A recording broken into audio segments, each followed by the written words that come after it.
meus irmãos, nós vamos continuar então a exposição sobre a nossa batalha espiritual, baseados aqui no texto de Efésios capítulo 6, que diz que a nossa luta não é contra a carne e o sangue, mas sim contra os principados e as potestades. Seguindo a própria estrutura da passagem em que Paulo enumera os inimigos, mencionando em primeiro lugar o diabo, Satanás, depois os principados, potestades, nós vamos seguir essa sequência mesmo de abordagem, identificando esses personagens aqui ao longo da Bíblia inteira, né? De Gênesis até Apocalipse. E nós estamos então falando inicialmente do chefe de todos os espíritos malignos, que se chama Satanás. A sua primeira aparição foi em Gênesis capítulo 3, onde ele se apresenta como uma serpente para enganar o ser humano. Em todo o Antigo Testamento, nós veremos uma atuação bastante discreta de Satanás. Esse é um ponto importante a ser compreendido, tem duas implicações. A primeira é que a revelação bíblica é progressiva. Ela vai acrescentando detalhes, né, sobre os fatos, os assuntos, cada vez mais. Nós não temos tudo claro de uma única vez lá no começo. E o segundo aspecto também importante em relação a isso é que há uma mudança de postura do inimigo, de Satanás, do Antigo para o Novo Testamento. E essa mudança se verá nessas exposições. Por quê? Porque nós vemos no Antigo Testamento uma postura discreta, uma postura argumentativa de Satanás. E ao contrário disso, nós vemos no Novo Testamento uma postura furiosa, colérica. Então, algo mudou nesta progressividade da revelação, é justamente a cruz, né? O esmagar da cabeça da serpente, é isso que produziu a mudança. Isso será visto no tempo apropriado. Hoje eu quero meditar nesse momento com os irmãos no livro de Jó, capítulo 1, onde nós temos a descrição de algumas coisas relacionadas ao inimigo. O seu título, o seu poder e sua função. Basicamente essas coisas estão descritas aqui nesta passagem, que é uma das mais também conhecidas de todo o Antigo Testamento. Capítulo 1, verso 1 diz: Havia um homem na terra de Uz, cujo nome era Jó. Homem íntegro e reto, temente a Deus, e que se desviava do mal. Nasceram-lhe 7 filhos e 3 filhas. Possuía 7.000 ovelhas, 3.000 camelos, 500 juntas de bois e 500 jumentas. Era também muito numeroso o pessoal ao seu serviço, de maneira que este homem era o maior de todos os do Oriente.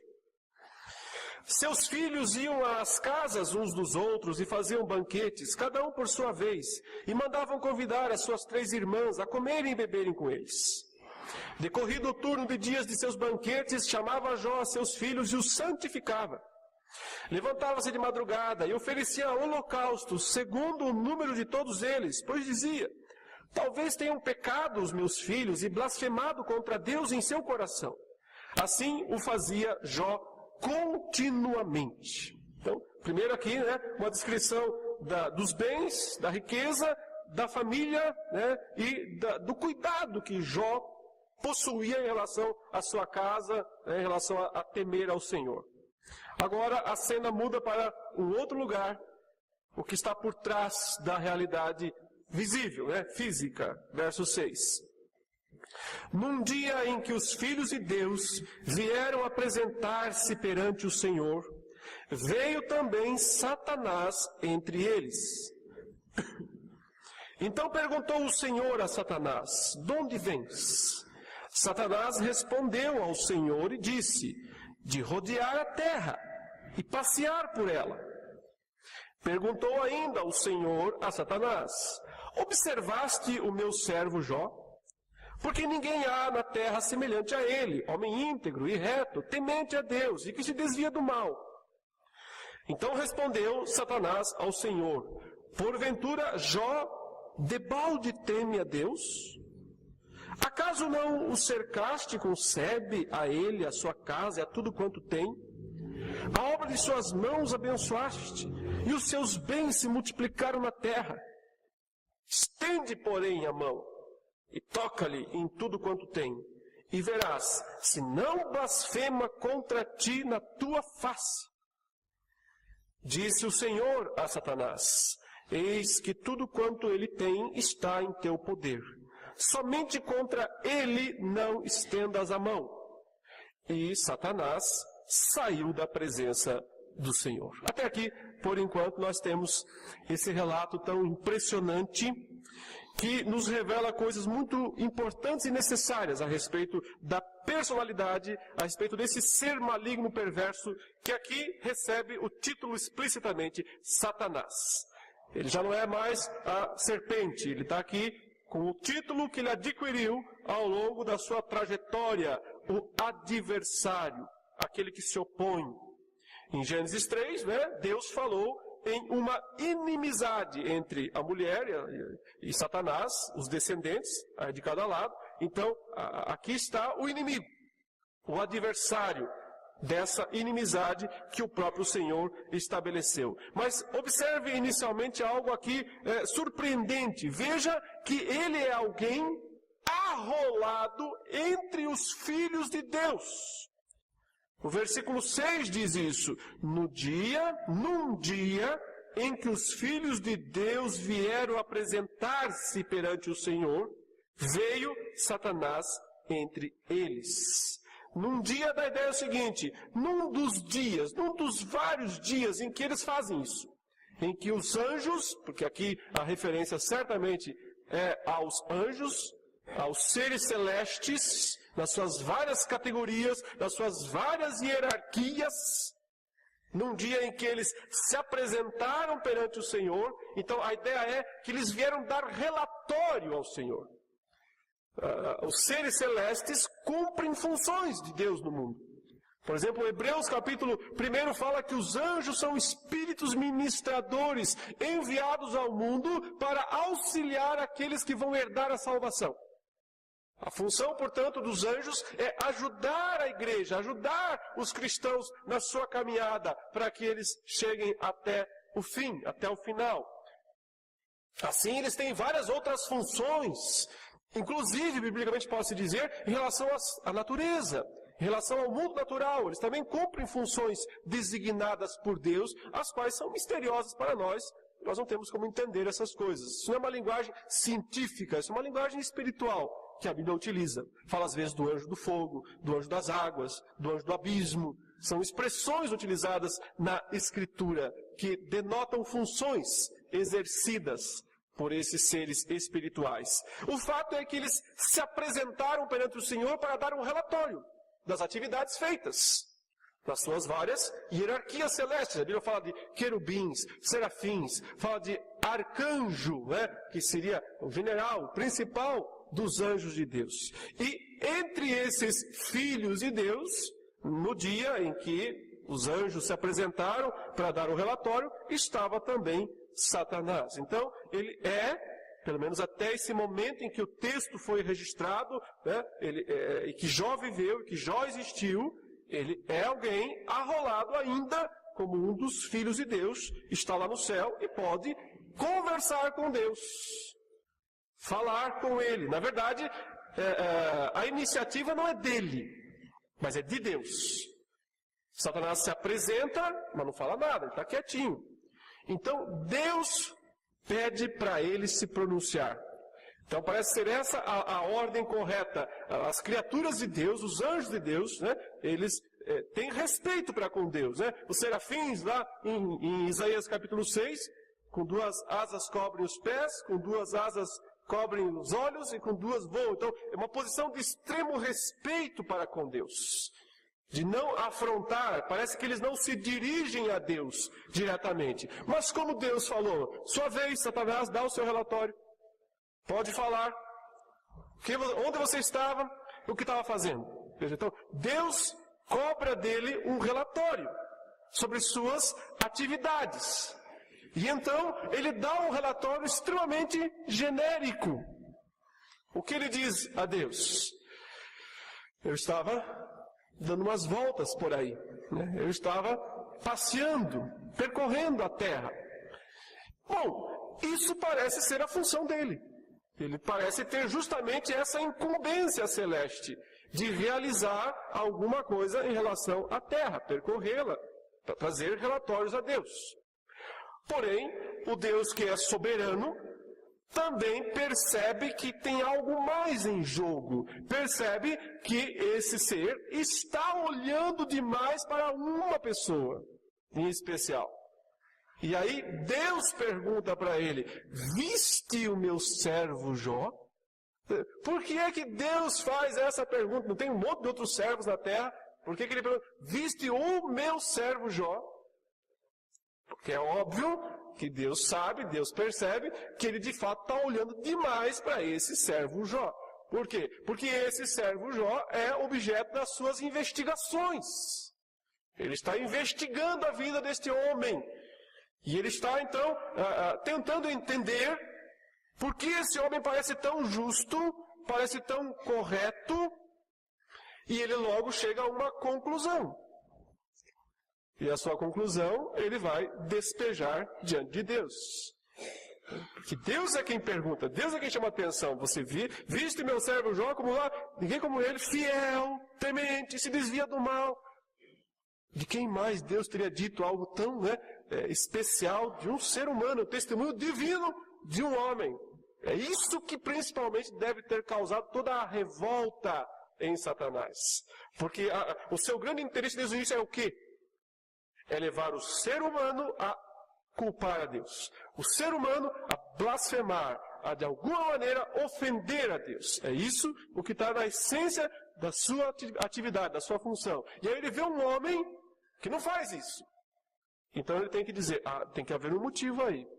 E aí ele diz, a razão, Deus, pela qual ele tem toda essa postura temente, íntegra, reta, é porque ele é muito beneficiado por causa disso. Ou melhor, a causa dessa postura é um beneficiamento prévio. É isso que ele coloca diante de Deus. Verso 9. Então respondeu Satanás ao Senhor: porventura Jó debalde teme a Deus? Em outras palavras, e ele faz isso à toa, né? Ele é esperto. Ele faz isso porque assim ele garante a tua bênção. E o Senhor o tem abençoado demais. Veja que agora Satanás começa a acusar a Deus. Ainda que indiretamente, mas ele começa a acusar de desproporcionalidade. Ele diz, porque o Senhor, na verdade, tem dado a ele demais, não é? Verso 10. Acaso não o cercaste com sebe? Quer dizer, ele está protegido, ninguém pode tocar nele. A ele, a sua casa, é tudo quanto tem. Olha a ordem, hein? A ele, a sua casa, a tudo quanto tem, né? Saúde, família, bens materiais. Essa é a ordem, essa sequência, que ele vai atacar na ordem inversa depois, quando ele vai ser autorizado por Deus para fazer isso. A obra de suas mãos abençoaste, e os seus bens se multiplicaram na terra. Aí Satanás, então, lança o desafio. Estende, porém, a mão, e toca-lhe em tudo quanto tem, e verás, se não, blasfema contra ti na tua face. Então, é como se ele dissesse, o Senhor se esqueceu? Que por causa de um fruto de uma árvore lá atrás, o homem já fez tudo. Se esqueceu que eles são caídos. Se esqueceu que eles não são justos.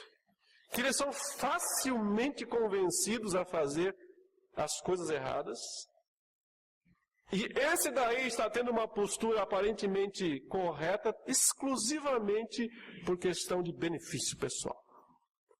Mas basta o Senhor tirar um pouquinho dessas coisas e verá o que ele é de fato. Ele vai blasfemar, que é justamente aqui o grande objetivo desse acusador, né? Olha a sua função, ele está acusando. É o que ele sempre soube fazer de melhor. Ele acusa o homem e ele acusa Deus também. De favorecimento injusto, desproporcional para uma pessoa. Acusa Deus de ter interesses escusos com isso tudo. E acusa, claro, acima de tudo, Jó de ser um falso crente. Eu estou usando aqui a palavra crente conforme os padrões do Antigo Testamento. Jó é um crente conforme os padrões do Antigo Testamento. Não quer dizer alguém que nunca pecou, mas quer dizer alguém que se desvia do mal. Alguém que, como ele próprio descreve, né, fazia holocaustos, oferecia sacrifícios pelos pecados. Nisso já mostra, né, que Jó não se considera um ser sem pecado. Mas ele confia na própria provisão de Deus para o perdão dos pecados, que são os sacrifícios, que são os holocaustos. E ele pratica isso por ele e por sua família inteira. E é por isso que Deus o considera tão especial, e é por isso que Satanás, no seu relatório celeste das suas atividades terrenas, então levanta essa, em princípio, hipótese e depois certeza de que ele não é um verdadeiro crente, que ele vai, em algum momento, falhar se ele tiver a oportunidade de fazer aquilo que Deus não está deixando ele fazer, que é testá-lo. Parece ser essa, portanto, a grande função de Satanás. Uma vez que ele acusa lá nos céus, né, lá na presença de Deus, as pessoas, também cabe a ele tentá-las.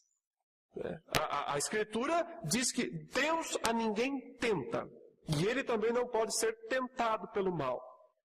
O ser humano é tentado por uma mescla, uma junção de fatores. Sua própria natureza pecaminosa, que é a fonte interna de tentação, e os dardos inflamados do maligno, né? As setas de fogo que ele lança contra o povo de Deus, né? Que ele lançou contra o próprio Jesus, quando se aproxima e fala, se és mesmo filho de Deus, por que não faz isso, não faz aquilo? Então, sua função, testar a fidelidade das pessoas. Ele gosta de fazer isso. E faz isso muito bem. E na maioria dos casos vence. Perdeu com Jesus. E também perdeu com Jó, mas por outra situação. Que nós, se tivermos tempo, poderemos analisar aqui. Então, em segundo lugar, veja que o adversário se revela, ele faz tudo o que lhe é peculiar, acusa Jó, acusa o próprio Deus. Então Deus o autoriza a tocar nas coisas de Jó. Porém, restringe que toque em Jó. Há uma autorização. Então, com o decreto em mãos, com a autorização celeste divina em mãos, ele vai agir. E dessa maneira ele pode destruir, matar, causar doenças. Ele vai realizar estas coisas. Leamos o texto bíblico, no versículo 13, o 12 disse, saiu da presença do Senhor, então, abandonou a corte celeste e foi agir, foi executar. O que ele faz? Indiretamente, verso 13, sucedeu um dia em que seus filhos e suas filhas comiam e bebiam vinho na casa do irmão primogênito, que veio um mensageiro a Jó e lhe disse, os bois lavravam, e as jumentas pasciam junto a eles. De repente, deram sobre ele os sabeus. Os sabeus eram um povo muito violento da antiguidade. E os levaram, e mataram aos seus servos a fio de espada. Só eu escapei para trazer-te a nova. Falava este ainda quando veio o outro, e disse, fogo de Deus caiu do céu. E queimou as ovelhas e os servos e os consumiu. Só eu escapei para trazer-te a nova. Falava este ainda, quer dizer, uma notícia ruim atrás da outra, emendada na outra. Falava este ainda quando veio outro e disse, dividiram-se os caldeus, outro povo, né? Esses aqui são aqueles que formaram Babilônia depois. Babilônia era da Caldeia. Os caldeus, portanto, uma reminiscência da antiga Babilônia. Pessoas com armas, pessoas muito poderosas. Dividiram-se os caldeus em 3 bandos.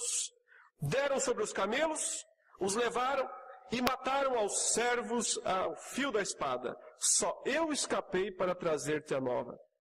Também este falava ainda quando viu o outro e disse, e é a pior das notícias, estando teus filhos e tuas filhas comendo e bebendo vinho em casa do irmão primogênito, eis que se levantou grande vento do lado do deserto, e deu nos 4 cantos da casa, a qual caiu sobre eles e morreram. Só eu escapei para trazer-te a nova. Então veja, a atuação de Satanás com autorização celeste, primeiramente atinge os bens. usando instrumentos humanos e não humanos para realizar isso.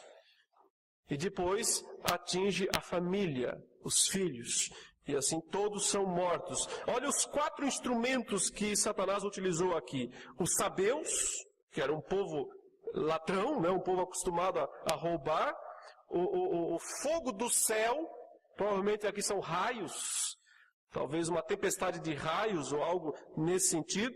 Os caldeus, que era um povo de guerra, e um tornado, talvez, uma ventania, deu nos 4 cantos, da ideia de desceu, né, talvez um tornado, algo dessa natureza, sobre a casa onde estavam todos os filhos, reunidos na casa do irmão primogênito, e matou a todos.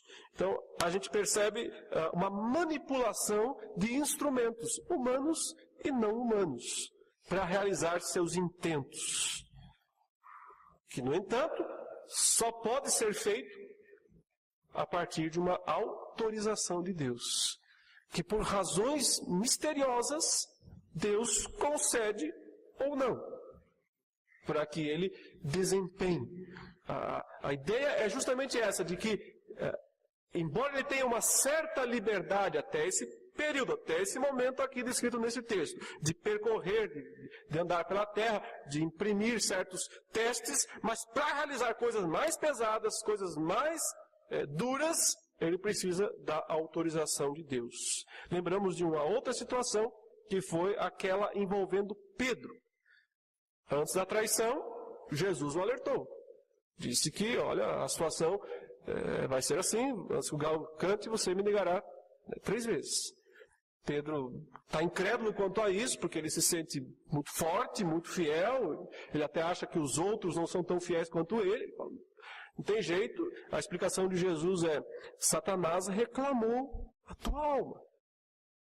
Satanás solicitou de Deus para colocar sobre você um teste maior, um teste que você não experimentou até agora. E o que vai acontecer é que Deus autorizou. Você vai passar por esse teste, vai ter que enfrentar esse teste. Mas Jesus disse que rogaria ao Pai, né, para que a fé que Pedro até então exibia não desfalecesse. Ao mesmo tempo que permite a ação do maligno, mas também a esse socorro, né, do Senhor em relação ao seu discípulo. Então aqui está essa ação maligna sob a autorização divina. Continuamos a leitura agora no capítulo 2, porque temos a segunda parte dessa história. Como sabemos, a resposta de Jó foi: nu, eu vim, nu, voltarei, bendito seja o nome do Senhor. Ele recebe aí depois também uma pressão, né, da sua esposa para negar, mas em todo esse período ele se manteve firme, apesar de toda essa tentação.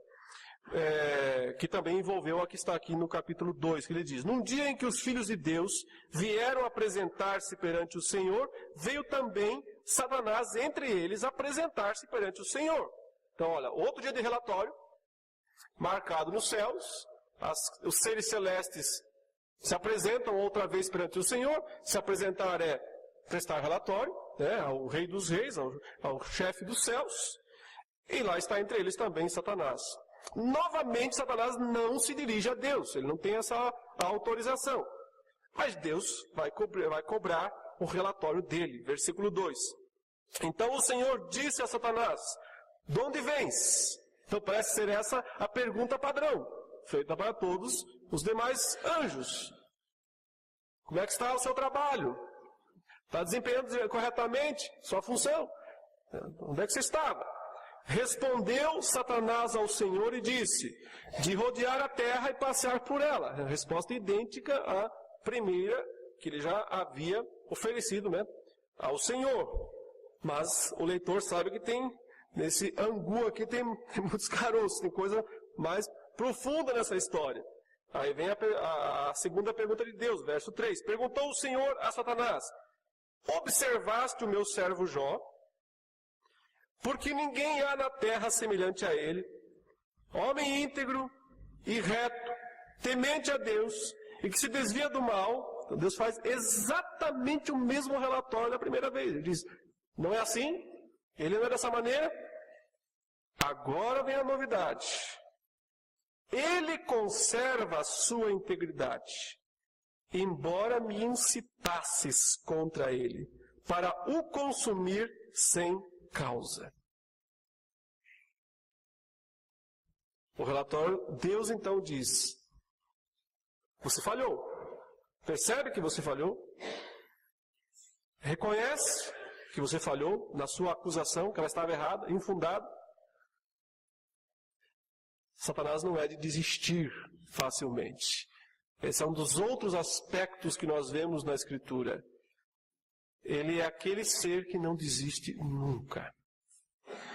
Mesmo com sua cabeça esmagada, ele continua com seus estertores mortais, agindo e tentando com sua cólera, com toda a sua fúria. Não desiste. Então Satanás respondeu ao Senhor, pele por pele, e tudo quanto o homem tem, dará pela sua vida. Ele disse, o Senhor só me deixou tocar nos bens e na família, mas nele não. E aí cita um ditado para Deus, pele por pele. Assim que o homem, é isso que o ser humano é no fim das contas. No fim da história, ele é só isso, egoísmo puro. No fim das contas, ele só se preocupa consigo mesmo. Então, deixe eu fazer o que eu quero e o Senhor verá o que ele fará. Estende, porém, a mão, toca-lhe nos ossos e na carne, e verás se não blasfema contra ti na tua face. Aqui nós temos, então, um desafio que vai além do anterior, porque não se trata meramente de mostrar que ele é um homem que falha, mas mostrar o que há de pior no ser humano, que é justamente o egoísmo. O amor de si mesmo, né? A causa verdadeira de todos os problemas. Aí está a maior idolatria. A maior idolatria que pode haver não é adorar algo, mas a si mesmo.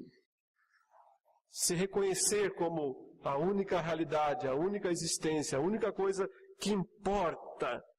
E é nesse ponto que o diabo está tocando, dizendo, é assim que funciona. Qual é a reação de Deus? Verso 6. Nova autorização celeste. Disse o Senhor a Satanás, eis que ele está em teu poder. Mas poupa-lhe a vida. Então, autoriza e refreia. Parece que sempre é assim que Deus age com ele. Autoriza, mas refreia ao mesmo tempo. Permite algo, mas não permite tudo. Porque senão, é óbvio, né, que não haveria limites. Pode tocar na pele, já que é pele por pele que você está argumentando, pode fazer isso, mas não pode matá-lo.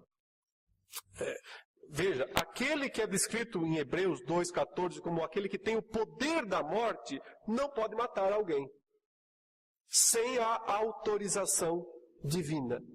Porque esse poder da morte, conforme Hebreus, não é o de matar, mas é o de acusar. O de exigir a morte. Que é o que, na verdade, ele está fazendo aqui com Jó e faz com todo mundo durante a história. É pecador, por isso tem que morrer. A lei exige que o pecador seja morto. Então, esse é o seu poder de morte que ele perdeu na cruz do Calvário e que ele está exercendo aqui na pessoa de Jó. Resultado, versículo 7. Então saiu Satanás da presença do Senhor e feriu a Jó de tumores malignos, desde a planta do pé até ao alto da cabeça. Jó, sentado em cinza, tomou um caco para com ele raspar-se. Portanto, Jó se encontra no seu momento de maior sofrimento, não agora apenas por causa do que ele perdeu, dos seus bens, não por causa da destruição da sua casa, da sua família, os filhos mortos, a esposa enlouquecida, né, que é assim que ela age nesse momento, e ele também enfermo até a última raiz do cabelo, né, dos pés à cabeça, cheio de tumores. Só não morre, não pode morrer porque Deus não deixa. Então esta é a situação dele e é isso o que Satanás faz. Então, quais são as grandes verdades que nós aprendemos até aqui, né, de Satanás? Primeiro, nós temos um inimigo ainda em formação. Você não tem aqui ainda aquele ser final, enfurecido do Novo Testamento. É um inimigo ainda em formação. Ele já é um adversário, Satanás, mas por enquanto ele é um adversário, entre aspas, legal. Que age segundo a lei. Que respeita as regras. Ele sabe que existe uma corte celeste, ele sabe que existem leis, e ele está agindo dentro destas leis. Ele joga conforme as regras. Ele ainda não está quebrando essas regras. Ele tem brechas, digamos assim, legais, para poder impor sua posição, para poder argumentar e, de alguma maneira, condenar, culpar o ser humano. Porque ele ainda tem acesso aos céus. Ele ainda pode argumentar com Deus e acusar sob termos legais. Ele não fez nada ilegal aqui. É perverso, é maligno, mas está jogando conforme as regras. Mas o que nós percebemos por trás dessa atitude legal é de um ser revoltado contra Deus. E de alguma maneira essa revolta contra Deus tem a ver com o homem, com o ser humano, que é sempre o alvo das suas pesquisas, que é sempre o alvo, né, está sempre na mira. Ele não pode mirar a Deus. Então ele mira, dirige seus canhões, né, contra o ser humano, porque é a maneira indireta de ele atingir a Deus. Não pode atingir Deus diretamente e atinge Deus indiretamente através do ser humano. O que é mais aqui assustador, né, o que é mais difícil de compreender é esta certa tolerância divina para com ele. Não é isso que parece aqui? Uma certa tolerância divina que para nós parece inaceitável. Por que ele não faz alguma coisa contra este ser? Mas não é, na verdade, uma questão de tolerância. É, sim, uma questão de justiça.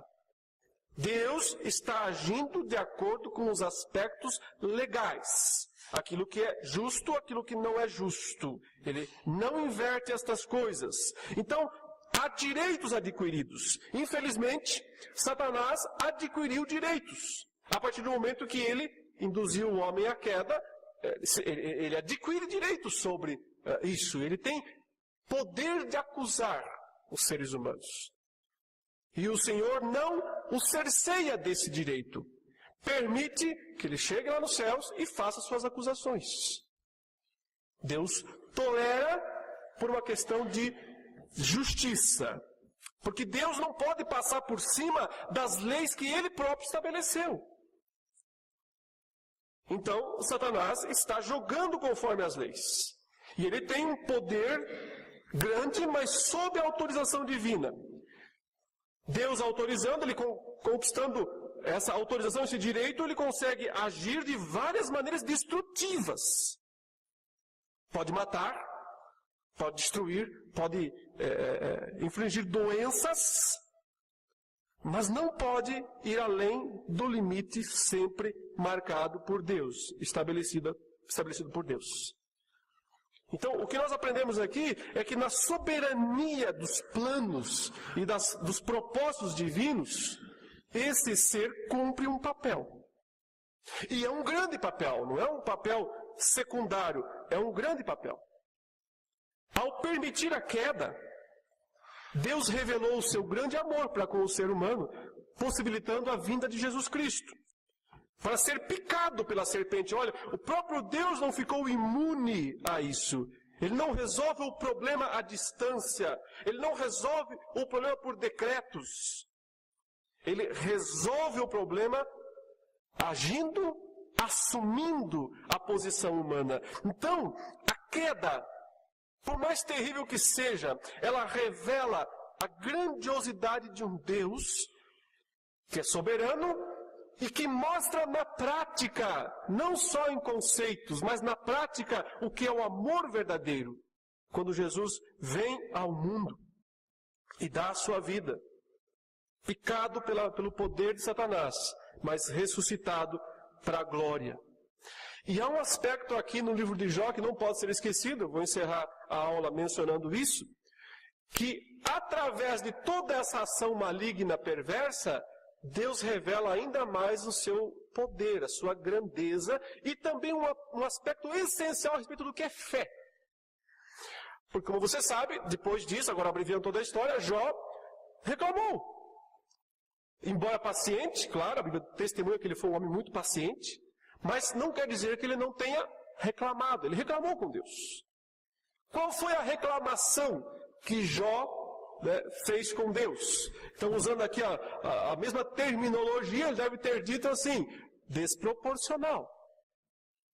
Minha punição foi de alguma maneira desproporcional. Houve um erro no julgamento.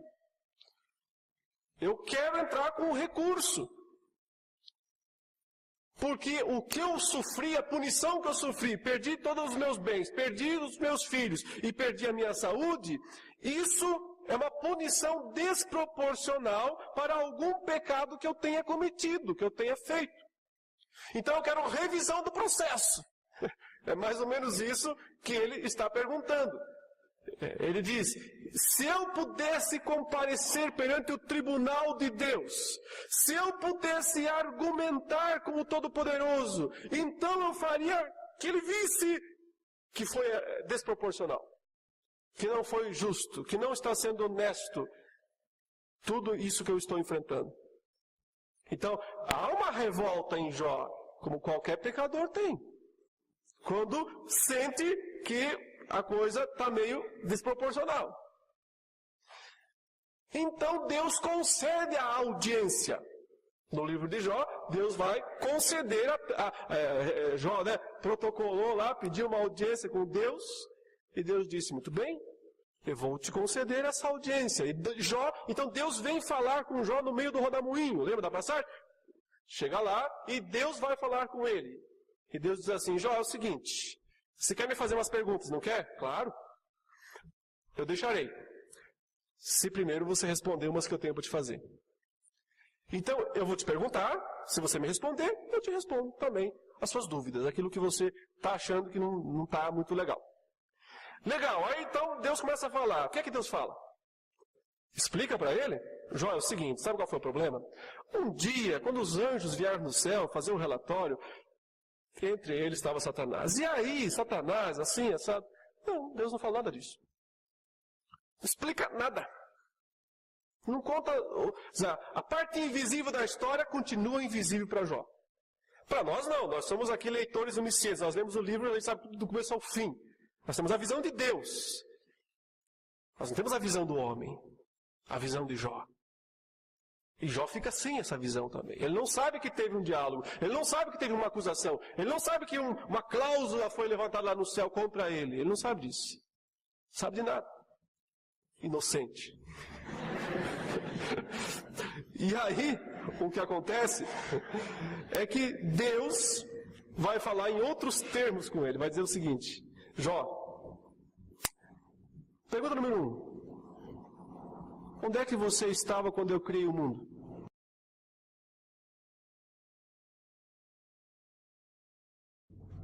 Como assim, onde é que eu estava quando eu criei o mundo? Eu não existia. Guarda isso, que isso é importante. Pergunta número 2. Onde é que você estava quando eu estabeleci a ordem da natureza? Por que chove? Por que neva? Por que o sol vai para lá, a lua para cá? Por que a terra gira assim? Por que as estrelas? Por que as cabras nascem lá nas montanhas e descem? Aí Deus dá uma aula de logística da criação para Jó, dizendo: compreenda essas coisas, Jó. Estava lá comigo, você sentou comigo e fez o planejamento. Foi você, por acaso, que fez esse planejamento? Não. Ou seja, Jó não vai ter resposta, não. Porque ele disse: se você me responder essas coisas, eu te respondo aquilo que você quer saber. Mas Jó não tem como responder essas coisas. Então não vai saber também. Não vai ficar sabendo daqueles aspectos celestes, invisíveis. Mas a pergunta é: o que Deus quer com essas perguntas? O que é que Deus quer que Jó compreenda? O que é que Deus quer? Deus está dizendo o seguinte: Jó, eu sou um bom administrador das coisas ou não? Você acha que eu entendo da logística, do funcionamento do universo que eu mesmo criei? Ou você acha que eu sou um Deus assim de improviso, de malabarismo, que não sabe o que está acontecendo? Que tipo de Deus eu sou, hein, Jó? Essa é a pergunta que Deus quer que Jó responda.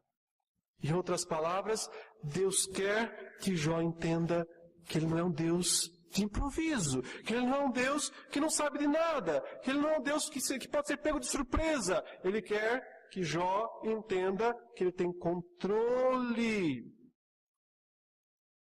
Quem criou é quem governa. Que ele tem controle sobre todas as coisas, que nada foge ao seu controle. Então qual é a função do homem? Confiar. Só essa. Não é compreender. Não é saber tudo. Não é entender os mistérios, o que está por trás. Que foi o diabo, o que não foi. Não é essa a função. Fé não é isso. Fé não é ter todas as respostas para todos os dilemas, para tudo o que acontece ou deixa de acontecer no dia a dia. Isso não é fé, isso é curiosidade. Fé é confiança. É entender que o Deus que criou o mundo, que organizou direitinho a terra, sabe o que está fazendo. Em outras palavras, quem está no volante, hein? Sua função é sentar do lado, quem dirige o mundo sou eu. Você tem que acreditar que eu sou um bom motorista. Até porque eu fiz o ônibus. Estabeleci a rota. E sei como chegar ao caminho. É isso que Deus fala para Jó. Ele não explica os detalhes mínimos. Ele diz, ou você confia, ou você não confia. Ou você é um crente, ou você não é. Se você confia, pronto, vamos junto. Eu sei lidar com Satanás. Eu sei lidar com o mundo. Eu sei lidar com o mal. Eu sei lidar com os problemas. Eu sei lidar com tudo que acontece. Você confia nisso? Ou vai ficar uma vida de sofrimento por tua causa? Ou vai ficar uma vida de questionamentos e não vai ter respostas?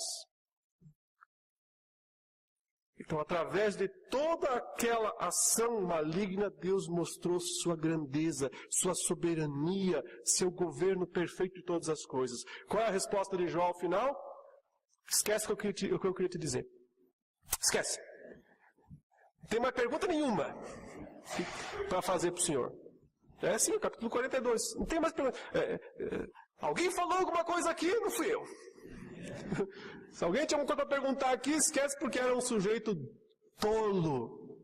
Era um sujeito bobo que pensou em fazer alguma pergunta para o Senhor.